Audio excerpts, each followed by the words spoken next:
soir c'est la première du Café Jules. On a le plaisir d'accueillir un résistant. Et ça fait du bien des résistants en ce moment. C'est Alain Refalo qui est à mes côtés. Bon, m'applaudir. Alain Refalo, vous inaugurez ce soir le Café Jules à l'espace Sadoul au bar L'Entracte. Qu'est-ce que vous êtes venu dire ce soir à Saint-Dié-des-Vosges ?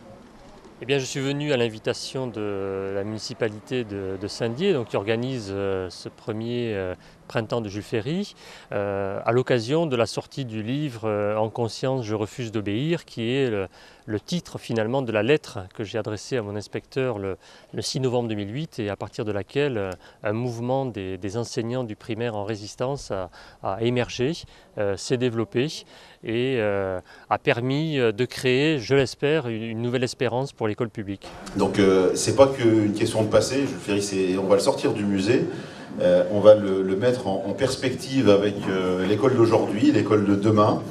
Ce que je peux dire aujourd'hui, c'est que l'école de Jules Ferry, en tout cas les valeurs qui étaient à l'origine de l'école voulue par Jules Ferry, aujourd'hui ces valeurs sont bafouées.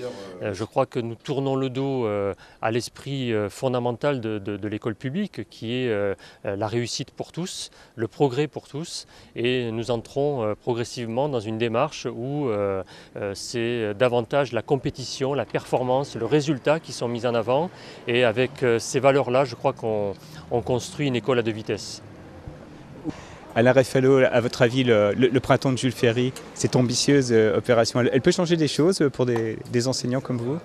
Je crois que le printemps de Jules Ferry, c'est véritablement une manifestation transversale qui permet d'associer des publics extrêmement variés, qui sont préoccupés par les questions d'école et d'éducation. Je crois qu'il s'agit aujourd'hui de réfléchir à l'école de demain.